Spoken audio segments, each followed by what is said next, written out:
Welcome to the Sydney Property Muppets podcast. My name is Kurt Lawther. I'm the real estate agent, and with me forever is, like a conductor. Oh, sorry. Like a conductor. Chris Clark, the buyer's agent. Welcome, Chris. Welcome to your own home. Thank you very much. Welcome to the studio. The studio, We haven't yes. commented the new couch and fit out this year. We haven't. It's very comfy. You know what you should do though when you're in somewhere new? You should christen it. I always find In what it's way? appropriate to. Well, I think a beverage of A beverage, some description. okay? Those Beverage. playing at home, we have got beers now. I've got my matching Kurt's Loud shirt, very stubby holder. Thank you. I'm matching my company branding. I'm the best. Cheers, mate. Oh, Wait, what's it called? Cheers to the mayonnaise jar and 2 cups of coffee. Yeah. There's always room for 2 beers. That was a throwback. Old episode for those playing at home.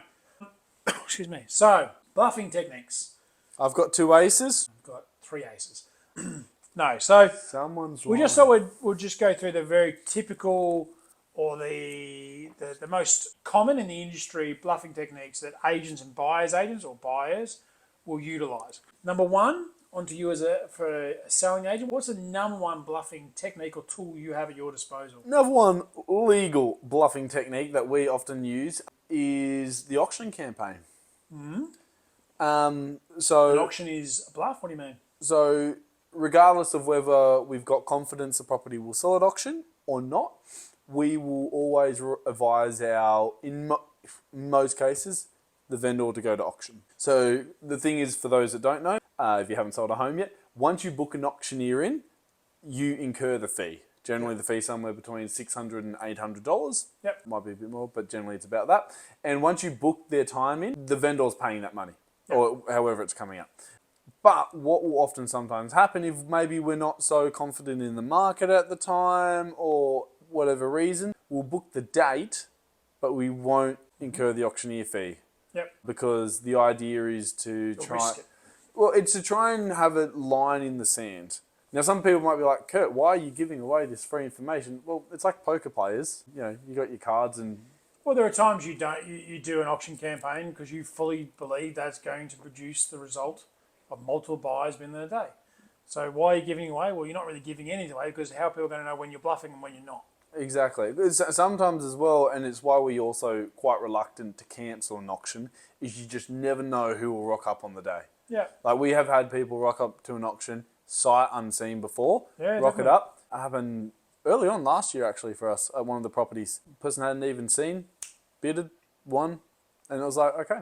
Well, Sydney and Melbourne, but Sydney is predominantly an auction market as well. We've got to consider that. So 10K's in the city, pretty much everything is auction. 5K, absolutely everything is auction. Some exceptions, but Yeah. so there is that caveat to it as well. The only one I'd say probably is maybe the unit mark. Generally housing, I would say 100% auction. But the unit, sometimes that can be maybe just depending what the preference is for the agent. Yeah, and it also depends if you. I've done properties that are, I'm sure you 12, 15, 20 million.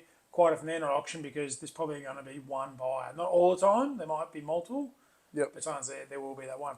What I also see agents using as a bluffing technique is they put the property up, they put the word auction, but they don't put any date. Yep. Right? And just that fear of buyers going, it's auction, means they get their ducks in a row, and some of them might lean to you and go, can we get a deal done before auction? Yep. Right? And in a scenario where you've got a tier 2, tier 3 property, maybe not many buyers, having that auction date or having that auction headline helps you to extract the buyer to make a decision sooner rather than later. Often I think sometimes the agents sometimes can forget, like not completely forget, but realise how much some people hate going to auction. Oh yeah. Like so the I forget fear, too, yep. I've had people crying at our auctions. Often my company, we have a lot of the agents will come there. So, You do spray, pepper spray into the audience, which always seems a bit unfair. yeah, like, because you're not going to give those kind of secrets away. And Imagine if you did. honestly, that's not a bad tactic. But like, I've had people cry because it's just been so much. Or I've had people cry after an auction that we've won, and they're not crying out of tears of joy and happy. They're crying because they're just so relieved that someone else did the bidding for them. yeah, Because to them, that was the absolute worst. I don't have to talk about this. This is some people's absolute worst nightmare. Okay, let's pull away from the auction standpoint. So, bluffing from a buyer's standpoint, buyer's agent, there are a few different techniques. So, number one, obviously, we can talk about comparables. As agents will say comparables, we can also. So agents will say, here are the comparables, Yep. and usually trying to beef the price up, and a buyer's agent or a buyer might say, here are some comparables with the price a bit low, trying to use that leverage. Yep. But the two most sorry. I was just going to say, and I think you're going to hit the point, is would buyers often use they're looking at a property when they're not looking at a property? Okay, so that's what I was going to say in terms of the two predominant bluffing techniques is I'm looking at multiple or I'm looking at another property. Right? Do you reckon that should be illegal? I actually We just could go had into a whole nother conversation here. just had a thought. I was like, it is illegal for agents to say they have an extra. I know it happens, not one of them, but agents will make up offers, and it's illegal. But it would be interesting. Like, should there be a responsibility on the buyer to?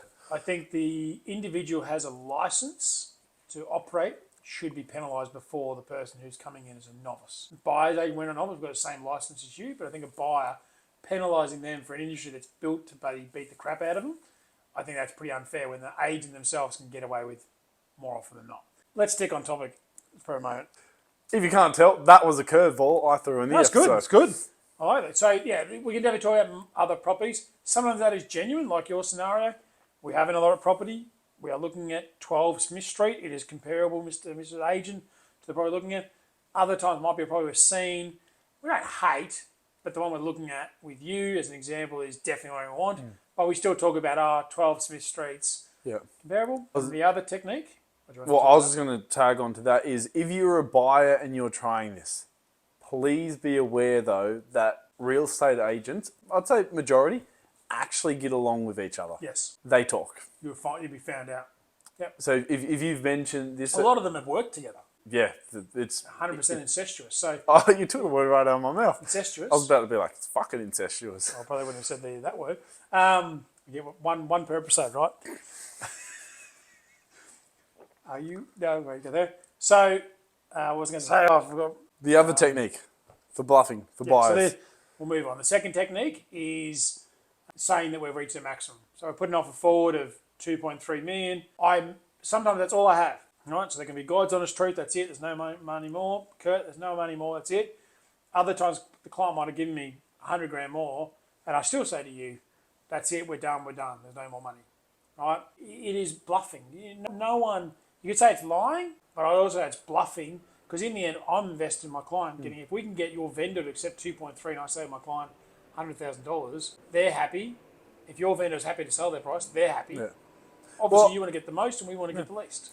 No, I'm happy with that because what a lot of buyers don't realise is on an agency agreement it says the agent believes the property will sell between said price. That doesn't mean that's what the vendor's going to sell at. Yeah, We've- true. We've talked about it before.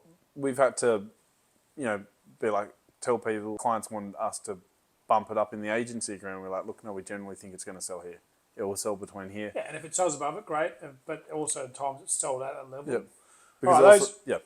I'm just going to speed ahead. The two bluffing techniques from your standpoint, I think they're somewhat similar to mine. What does a selling agent do as their bluffing techniques? I'm going to give two. One, probably we'll do one, maybe an illegal one that shouldn't, and one that we would use. We may stress the importance more of how committed the buyers are. Okay.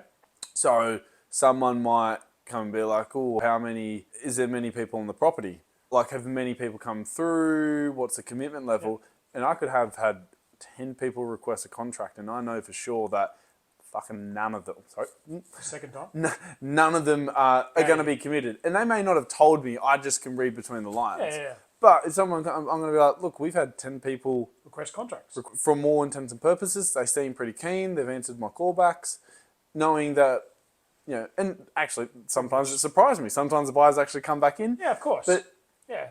an illegal one would be, we've got another offer. We've got a strong, we got another offer. It's strong, and that's generally would be used by an unethical and unlawful agent.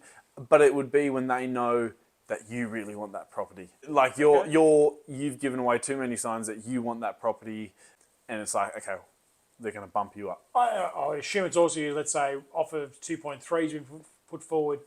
Your vendor really wants 2.5, but they're okay at 2.3. You may use that as a technique, not saying, hey, the vendor really wants 2.5. You may say, there's other buyers out there which help improve the price, which means your vendor's happier.